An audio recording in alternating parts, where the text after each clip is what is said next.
I wanted to share this little story with you. I got into a little bit of trouble with the French government. I know, the French government. So what happened was, let's start at the beginning. France won the World Cup. And so on the show, we celebrated that, and I had this joke where I said Africa won the World Cup. Right? Yeah. And I was shocked at how angry a lot of French people got.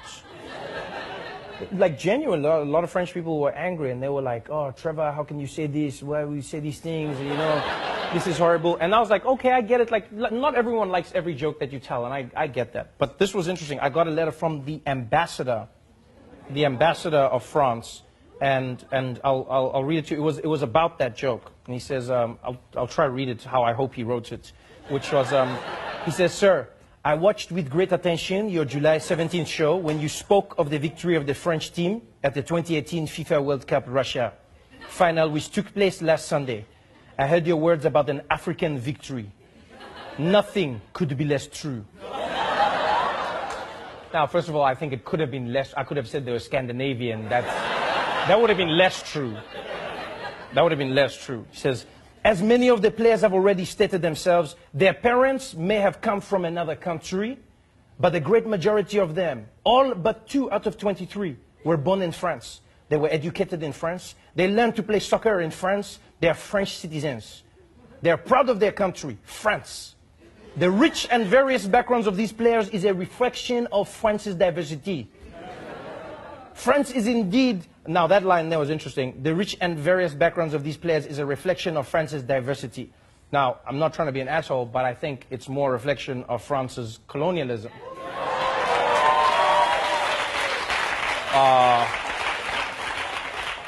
Because it's not like it's just like random play. Like, they all have something in common.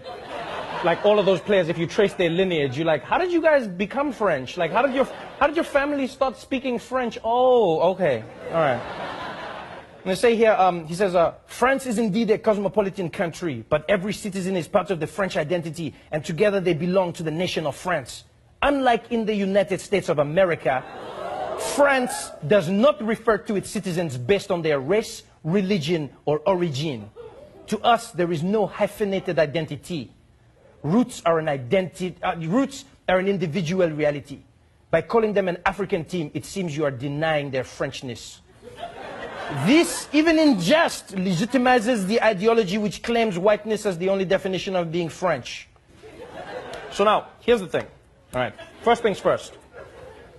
I understand what he's saying, because I read up on this afterwards, right? I take criticism. I'll listen to what somebody says to me. You know, I genuinely believe you should. And what it turns out is, in France, a lot of, like, Nazis in that country use the fact that these players are of African descent to shit on their Frenchness, you know? So they go, "You're not French.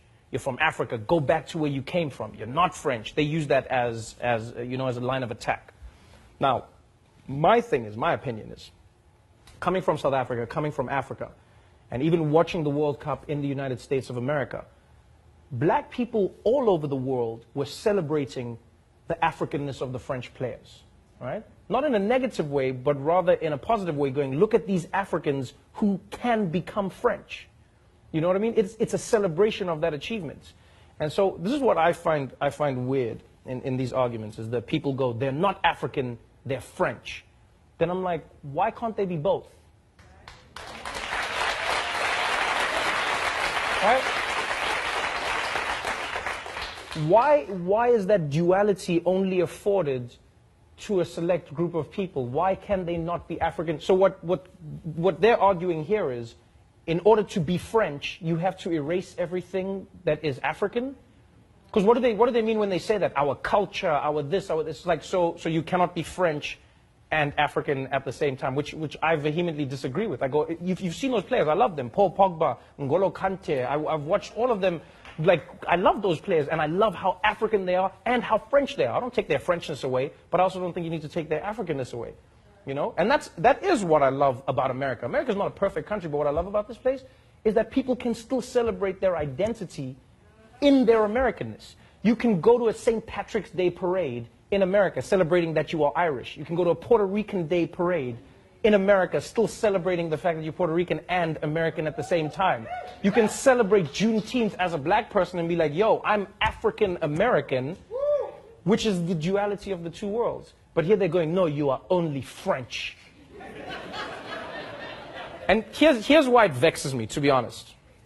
This is what I find interesting, is like, when I read stories from Africa and when I watch what politicians say, especially in France, about African migrants, when they are unemployed, when they may commit a crime, or when they are considered unsavory, it's the African immigrants.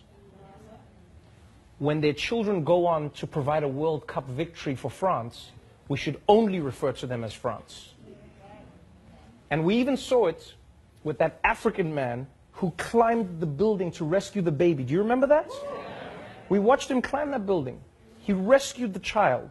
And then they gave him French citizenship. They said, you are now French. So now I'm going, so is he now no longer African? Is that what you're saying? So when he was on the ground, he was African. And then he climbed up, and as soon as he rescued the baby, now he's French. So if he dropped the baby, the African dropped the baby.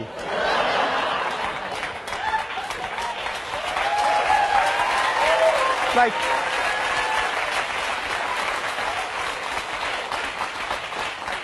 I don't believe that you need, and here's, like I say, again, with respect, I understand what the ambassador is saying. I'm not joining the attack. And I know, don't get me wrong, I know. There's like, you know, we live in a world where, like, nuance is something that is in short supply. And so you will find, you know, in America, for instance, the alt-right saying, that's what we've been saying. They're not French. And we're saying, it's like, but if Trevor says it, it's not racist. But if we say it's racist, like, yeah, I'll say yeah. You know why? Because I believe context is everything. There are certain things you can say to somebody that, like, when I say to my friends, what's going on, my nigga? And if a white person came and said the same thing, yeah, there's a big difference. When I'm saying they're African, I'm not saying it as a way to exclude them from their Frenchness, but I'm rather using it to include them in my Africanness. I'm saying, I see you, my French brother of African descent. Do you know what I'm saying? That's what I'm trying to say. When somebody else says it the other way, you can use the same line in different ways. People are like, so it's different? Yeah, it's different. It can be different. It's like somebody saying, oh, so if you play with your naked child, that's a problem, but if I do it, I'm a pedophile? Yeah. There's a big difference.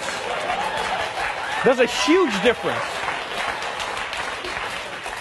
So I will continue to praise them for being African, because I believe that they are of Africa, their parents are from Africa, and they can be French at the same time.